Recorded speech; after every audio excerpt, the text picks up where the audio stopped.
स्वागत है आप सभी का द मास्टर साहब पे। दोस्तों, आज की जो वैकेंसी है ये बिहार गवर्नमेंट में आई है। ये बिहार सरकार की बहाली है। हमें इस वैकेंसी में देखना है कि ये जो बहाली आई है ये किस जिले के लिए आई है, किस डिस्ट्रिक्ट के लिए आई है, इसमें कौन कौन से सीट अवेलेबल है, कौन कौन से पोस्ट हैं और किस पोस्ट के लिए कितना पैसा मिलेगा, कितनी सैलरी मिलेगी। ये सारी चीजें हम आज के इस वीडियो में देखेंगे। तो वीडियो को अंत तक देखना है, समझना है। और मैं फिर से वही बात कहूंगा, अगर आप इस पोस्ट के एलिजिबल नहीं हैं तो उन लोगों तक जरूर वीडियो पहुंचाइए जो लोग इसके लिए एलिजिबल हैं, ताकि इस वैकेंसी का, इस पोस्ट का वो फायदा उठा सकें। तो चलिए स्टार्ट करते हैं। हमारा ये जो वैकेंसी है ये है आपको समरनालय मधेपुरा से आया है, जिला बाल संरक्षण इकाई समरनालय मधेपुरा से। ईमेल आईडी यहाँ पे दिया हुआ है। नियोजन सूचना, तो नियोजन है कि निदेशक समाज कल्याण सह उपाध्यक्ष राज्य बाल संरक्षण समिति बिहार पटना से प्राप्त निर्देश के आलोक में बिहार सरकार समाज कल्याण विभाग के अंतर्गत जिला बाल संरक्षण इकाई मधेपुरा द्वारा मधेपुरा जिला में विशिष्ट दत्तक ग्रहण संस्था का संचालित है।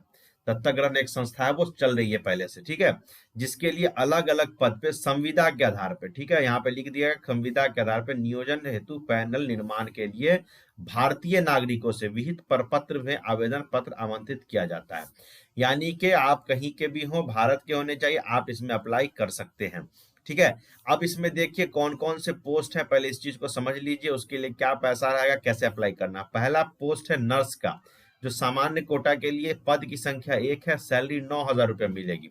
उम्र की मैक्सिमम सीमा 45 साल होनी चाहिए। शैक्षिक योग्यता है कि सरकार या भारतीय नर्सिंग परिषद द्वारा मान्यता प्राप्त नर्सिंग संस्था से नर्सिंग में इंटरमीडिएट डिप्लोमा होना चाहिए और अस्पताल या स्वास्थ्य सुविधा में कम से कम 1 साल का वर्ष का अनुभव होना चाहिए। दूसरा पोस्ट है आया के लिए, ये सामान्य में 2 सीट है, अनुसूचित जाति में 1 सीट है, यानी टोटल 3 सीट है। इसमें 6,000 रुपया मिलेगा। इसमें एज जो होना चाहिए 20 से 50 के बीच होना चाहिए, पढ़े लिखे होने चाहिए, साक्षर होना चाहिए, पढ़ लिख सके वैसा होना चाहिए, बाकी उसके अलावा कुछ नहीं है, सिर्फ पढ़ा लिखा होना चाहिए। तीसरा पोस्ट है चौकीदार के लिए, तो चौकीदार के लिए जो पोस्ट है उसमें 1 ही सीट है, 6,000 रुपया मिलेगा। 20 से 50 वर्ष जो है इनकी आयु होनी चाहिए और साक्षर होने चाहिए, लिखे पढ़ने वाले में सक्षम होने चाहिए, ऐसे ये है। तो ये 3 टोटल पोस्ट है। अब इसके लिए दिशा निर्देश क्या है, कहाँ से कब तक अप्लाई करना है, उसको हमको अच्छे से समझना है। तो सबसे पहले हम लोग पॉइंट 1 से शुरू करेंगे कि जो भी इच्छुक और योग्य उम्मीदवार है उनको 31 जनवरी 2023 तक केवल निबंधित डाक से, मतलब कि सिर्फ और सिर्फ स्पीड पोस्ट या रजिस्टर्ड जो पोस्ट होता है उससे आपको भेजना है, स्पीड पोस्ट से भी नहीं, निबंधित डाक लिखा गया है, रजिस्टर्ड पोस्ट से आपको आवेदन पत्र जो है जिला बाल संरक्षण इकाई मधेपुरा समरनालय परिसर, पिन नंबर इतना, पता दिया हुआ, पति के पता क्या होगा, आवेदन पत्र पता होगा जिला बाल संरक्षण इकाई मधेपुरा समरनालय परिसर, पिन नंबर इतना के पते पर भेजना है।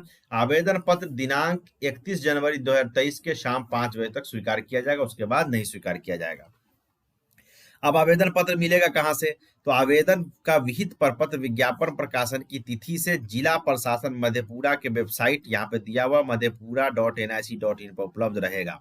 ठीक है, अब ये जो विहित प्रपत्र में आवेदन प्राप्त नहीं होने की स्थिति में आवेदन निरस्त कर दिया जाएगा। अगर आप यहाँ से इस वेबसाइट से जाके अगर एप्लीकेशन फॉर्म, जिसको आवेदन पत्र हम लोग बोल रहे हैं, एप्लीकेशन फॉर्म डाउनलोड करके जिसमें भेजिएगा भर के, तभी वो आपका मतलब वैलिड होगा। अगर अपने से कुछ भी बना के भेज दिया तो वैलिड नहीं होगा। तीसरा कंडीशन है कि आवेदन पत्र जो आप भेजिएगा उस लिफाफे के ऊपर मोटे अक्षरों में आपको लिखना है विशिष्ट दत्तक ग्रहण संस्था मधेपुरा। ठीक है, ये देख रहे हैं, ये आपको लिखना है ऊपर जो आप इन्वेलप होगा उसके ऊपर। नियोजन हेतु आवेदन एवं पद का नाम उल्लेख करेंगे। प्रत्येक अभ्यर्थी केवल 1 पद के लिए आवेदन करेगा। 1 से अधिक पदों पर आवेदन करने की स्थिति में सभी आवेदन निरस्त कर दिए जाएंगे।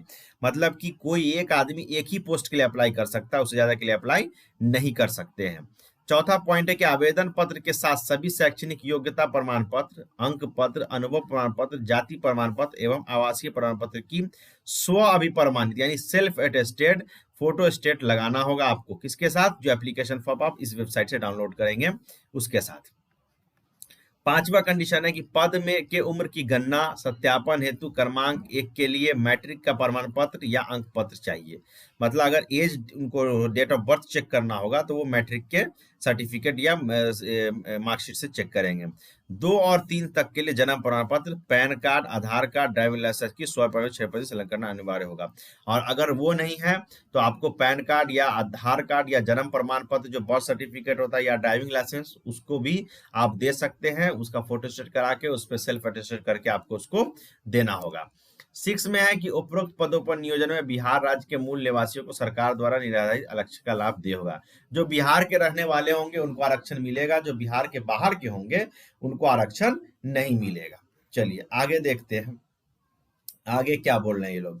आगे कि साक्षात्कार की तिथि को आवेदन पत्र के साथ संलग्न सभी प्रमाण पत्रों की मूल प्रति सत्यापन हेतु लाना अनिवार्य होगा। यानी कि इसमें होगा आपको इंटरव्यू, इसमें क्या होगा, आपको इंटरव्यू होगा, उसमें आपको सारा डॉक्यूमेंट लेके जाना होगा। 8वां कंडीशन है कि अपरिहार्य कारणों से साक्षात्कार की तिथि में बदलाव किया जा सकता है। मान लीजिए कोई ऐसी बात हो जाए तो वो जो अधिकारी है या जो डिपार्टमेंट है वो डेट बदल सकते हैं इंटरव्यू का, जिसकी सूचना कार्यालय के नोटिस बोर्ड एवं जिला प्रशासन मधेपुरा वेबसाइट पर दिया जाएगा, तो उसको विजिट करते रहना है। 9वां है कि उक्त विज्ञापन के संबंध में सभी प्रकार की सूचना यथा साक्षात्कार में भाग लेने हेतु योग्य अभ्यर्थियों की सूची, अभ्यर्थियों की मेगा सूची, चयन सूची आदि का प्रकाशन समय समय पर उक्त वेबसाइट एवं कार्यालय के नोटिस बोर्ड पर प्रदर्शित किया जाएगा। जो भी जानकारी होगी, कहने का मतलब है वो आपको madhepura.nic.in पे मिलती रहेगी, उसको विजिट करते रहिए। 10वां कंडीशन है कि उम्मीदवार द्वारा आवेदन पत्र में गलत तथ्य या प्रमाण पत्र देने पर उनका नियोजन कभी भी निरस्त किया जा सकता है। मतलब अगर आप कोई गलत बात बता दे रहे हैं, एक्चुअली में वो नहीं है, वेरिफिकेशन में पाया जाएगा गलत, तो वो आपका कैंसिल कर दिया जाएगा। 11वां कंडीशन है कि सरकार का आदेश प्राप्त होने या अन्य कारणों से अगर संस्था का संचालन बंद हो जाता है तो सभी कर्मियों को नियोजन स्वतः समाप्त हो जाएगा। मतलब कि सरकार ये आदेश दे दे कि ये जो दत्तक संस्था है बंद कर दिया जाए तो आपका ऐसी नौकरी खत्म हो जाएगा, जो संविदा पे है।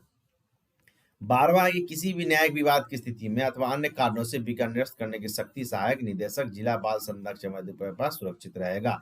कोई भी विवाद होगा तो ये जिला बाल संरक्षक मधेपुरा के पास सुरक्षित रहेगा। तो ये आपको वैकेंसी आई है मधेपुरा में, जैसा कि आपने देखा। मोटी मोटी बातें मैं फिर से बता दूं, मधेपुरा में आई है।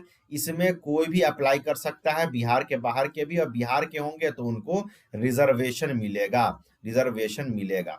ठीक है, ठीक है, तो ये चीज है। दूसरा है कि देखिए बहुत इंपॉर्टेंट वैकेंसी है और आपके आसपास ऐसे लोग जरूर होंगे जिनको नौकरी की जरूरत है, ऐसे नौकरी की जहाँ पे आपको कोई ज्यादा क्वालिफिकेशन की जरूरत नहीं है, कोई ज्यादा एग्जाम की जरूरत नहीं है। अगर आप साक्षर हैं तो आया में आपका हो सकता है, सिर्फ पढ़े लिखे हैं चौकीदार में भी हो सकता है, और नर्स के लिए सिर्फ जो है वो आपको क्वालिफिकेशन मांगा जा रहा है। तो बहुत अच्छा चीज है इसमें, इसको अप्लाई करिए। और बाहर के लोग जो है, बिहार के बाहर के लोग हैं, वो भी अप्लाई कर सकते हैं, बस उनको आरक्षण नहीं मिलेगा। तो आपको देख लेना है कि सीट पे आरक्षण है कि नहीं है, एक बार इसको देख लीजिएगा। और मधेपुरा का जो वेबसाइट है, मधेपुरा का जो वेबसाइट है, उस वेबसाइट पे जाके सारी जानकारी को एक बार और आप चेक कर लीजिएगा ताकि इसका सत्यापन हो सके। इसी तरह वीडियो को देखते रहिए, लाइक करिए, शेयर करिए और सब्सक्राइब करिए। Thank you very much.